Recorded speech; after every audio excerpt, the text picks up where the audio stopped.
The forest was dense, alive with the chatter of unseen creatures and the rustle of leaves in the gentle wind. The air was thick with the aroma of earth and damp moss, and the canopy above allowed only slivers of sunlight to break through. I was running, my breath shallow and quick, but I wasn't sure if I was fleeing or simply leading her on.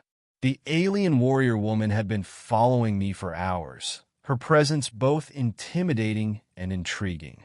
Her figure was otherworldly, yet human enough to unsettle my mind.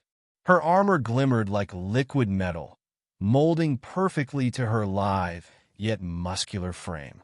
Her skin, a pale silver blue, seemed to shimmer faintly, and her eyes, piercing violet and impossibly large, never left me. I'd first spotted her when I stumbled across a strange clearing filled with glowing plants.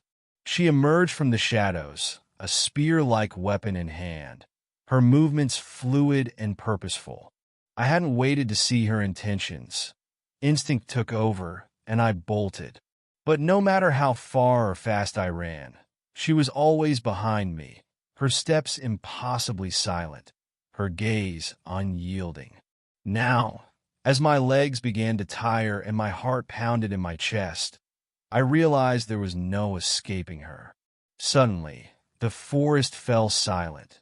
The usual symphony of life extinguished as though the world itself held its breath. I stumbled to a halt and turned to face her. She was there, emerging from the shadows as though she'd always been a part of them. Her weapon was no longer in her hand, but she didn't seem any less dangerous. Her violet eyes locked onto mine, and for the first time, I saw something other than determination in them: curiosity. She stepped closer, her movements measured and deliberate. I wanted to speak, to ask her who she was, why she was following me, but my voice caught in my throat.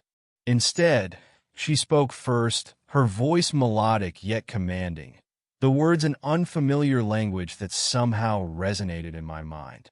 It was as though her thoughts were being directly transmitted to me. "Why do you run?" her voice echoed in my mind. I didn't know what you wanted," I stammered, my voice trembling. "Who are you?" She tilted her head, studying me as though trying to decide whether I was worth her time.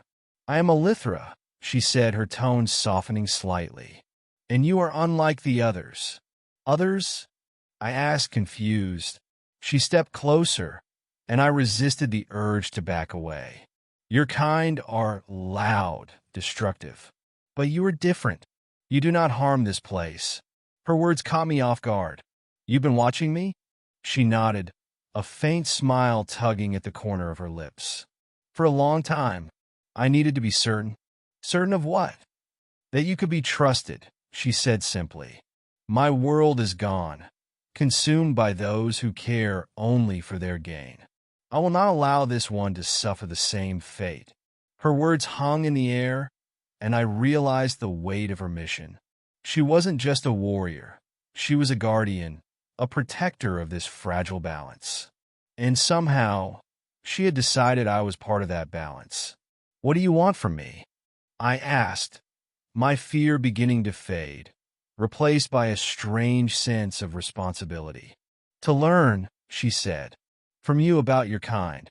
Perhaps there is hope yet." Her gaze softened further, and she extended a hand, her palm glowing faintly with an otherworldly light. "Will you help me?" I hesitated for only a moment before placing my hand in hers. Her skin was warm, almost comforting, and as our hands connected, a surge of energy flowed between us.